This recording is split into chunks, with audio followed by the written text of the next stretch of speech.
உழவர் உலகம் வேட்டியில் உதயம்.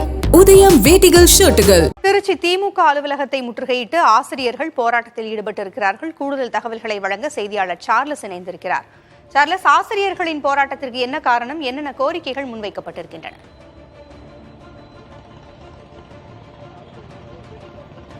பூங்குழி முதலில் அந்த முதல் காட்சிகளை ஒளிப்பதிவு சசிகுமார் காண்பிப்பார். இப்ப தற்போது நாம் வந்து திருச்சி கரூர் பைபாஸ் சாலையில திமுகவுடைய இந்த அலுவலகமான கலைஞர் அறிவாலயத்துக்கு முன்னதாக தான் இந்த ஆசிரியர் தகுதி தேர்வில் தேர்ச்சி பெற்று அவர்கள் வந்து இன்னும் பணி அமர்த்த முடியாத நிலையில் அவர்கள் வந்து பணி கொடுக்கவில்லை என்று அவர்கள் தொடர்ந்து பலகட்ட போராட்டங்களை வந்து ஆசிரியர் தகுதி தேர்வில் அந்த தேர்வான ஆசிரியர்கள் போராட்டத்தில் ஈடுபட்டாங்க. இங்கே குழந்தைகளோட ஆசிரியர் மற்றும் ஆசிரியர்களும் வந்து தற்போது முற்றுகை போராட்டத்தில் ஈடுபட்டிருக்காங்க. காவல்துறை பாதுகாப்பு வந்து போடப்பட்டுள்ளது.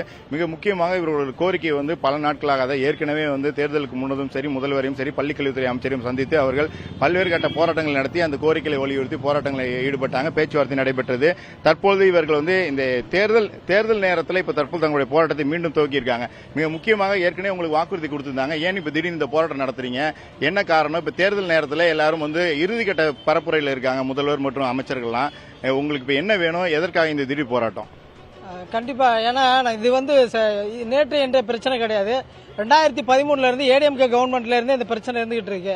2013 ஆசிரியர் தகுதி தேர்வில் தேர்ச்சி பெற்ற ஆசிரியர்களுக்கு பாதி பேர் எங்களோட பாஸ் பண்ண பாதி பேருக்கு பணி வழங்கிட்டாங்க. மீதி இருக்கிற பாதி பேருக்கு வந்து பணி கொடுக்காம இருந்திருந்தாங்க. என்சிடி நாம்ஸ் படி வருஷத்துக்கு தகுதி தேர்வு வருஷம் நடத்துறாங்க. அதை நாங்க வேணான்னு மறுக்கல. எவ்வளவு பேர் கொடுத்திருக்காங்க, எவ்வளவு பேர் கொடுக்கல? ஏறத்தாழ ஒரு 16,000 ஆசிரியர்கள் வந்து அப்பவே 2013 கொடுத்துட்டாங்க. நாங்க ஒரு 15,000 ஆசிரியர்கள் மீதமுள்ள நிலையில அடுத்தடுத்த ஆண்டுகள்ல வந்து தேர்வு நடத்தினாங்க. தேர்வு நடத்தும் பொழுது நாங்க வந்து சீனியாரிட்டியில் இருக்கிறோம், எங்களுக்கு அடுத்தது நீங்க பணியான கொடுக்கணும்னு சொல்லும் போதுதான் போன கவர்மெண்ட்ல என்ன பண்றாங்கன்னா, தகுதி தேர்வில் தேர்ச்சி பெற்ற அனைவருக்கும் இன்னொரு போட்டித் தேர்வு நடத்தணும் ஒரு ஜிஓ 149 ஒரு ஜிஓ கொண்டு வராங்க. அந்த 149 ஜிஓ வேணான்னு சொல்லிட்டு தான் அப்போது எழுக்கரிச்சி தலைவராக இருந்த ஐயா முதல்வர்கிட்ட நாங்க போயிட்டு மனு கொடுக்கும்போது சட்டசபையில வந்து தீர்மானம் கொண்டு வந்தாரு. தீர்மானம் கொண்டு வந்த பிறகு தேர்தல் அறிக்கை 177 கடந்த சட்டமன்ற தேர்தலில் 177 தேர்தல் அறிக்கையிலும் உங்க கோரிக்கை 177 அந்த தேர்தல் அறிக்கையில குறிப்பிட்டது. இப்ப எல்லாமே இப்ப சமீப காலமா போராட்டம் நடத்தினீங்க, அதற்கு வந்து பேச்சுவார்த்தையில அவங்க வந்து செய்து தரோம்னு சொன்னாங்க.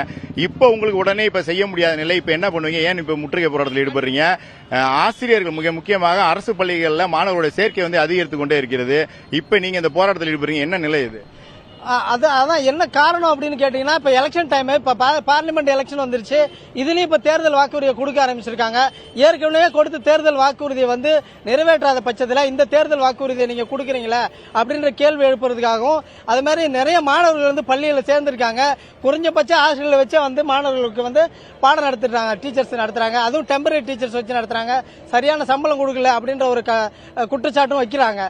சோ அதனால நாங்க தேர்தல் அறிக்கையில ஏன் வந்திருக்கோம் அப்படின்னு சொன்னா, தேர்தல் அறிக்கையை நீங்க நிறைவேற்றவே இல்ல, அதுக்குள்ள இன்னொரு தேர்வுக்கு நீங்க ஓட்டு கேட்டு எங்கள்கிட்ட வரீங்களா? அப்ப ஏற்கனவே கொடுத்த தேர்தல் அறிக்கை என்னாச்சு அப்படின்ற கேள்வி கேட்கறதுக்காகவும், அப்ப நீங்க ஏற்கனவே கொடுத்த தேர்தல் அறிக்கையை நிறைவேற்றாம நீங்க எக்ஸாம் கண்டக்ட் பண்ணீங்களா? அப்ப அந்த தேர்தல் வாக்கு பொய்யா? அப்ப நீங்க இப்ப கொடுக்கிற தேர்தல் வாக்குறுதியை மட்டும் நாங்க எப்படி நம்பி உங்களுக்கு வாக்களிக்கிறதுன்னு கேட்கிறோம்.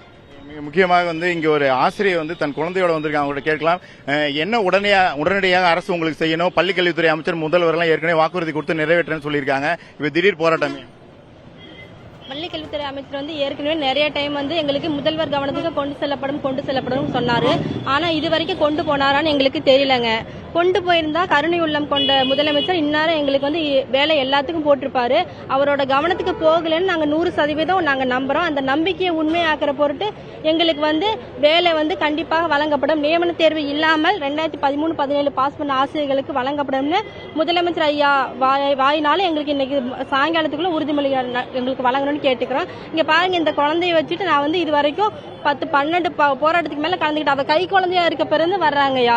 நான் செயின் ஏறனாவே வந்து போராட்டத்தா போறோம் அப்படிங்கறது அளவு தெரிஞ்சது. வெயில் பாருங்க, அந்த பிள்ளை எங்க அம்மா. அது மிக முக்கியமாக, அதாவது பூங்குழலி, இவர்களை பொறுத்தளவு முதல்வருக்கு இந்த இவருடைய போராட்டம் ஏற்கனவே அந்த கொடுத்த வாக்குறுதி அனைத்தும் வந்து தெரியாத நிலையில் இருப்பதாக அந்த ஆசிரியர் குறிப்பிடுறாங்க.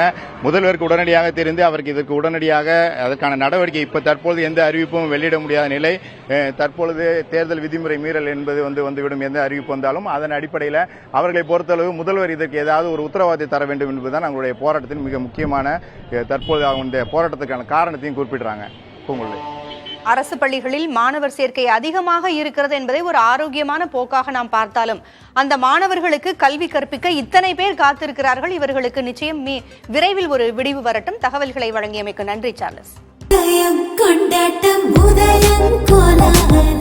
ஆடவர் உலகம் வேட்டியில் உதயம்.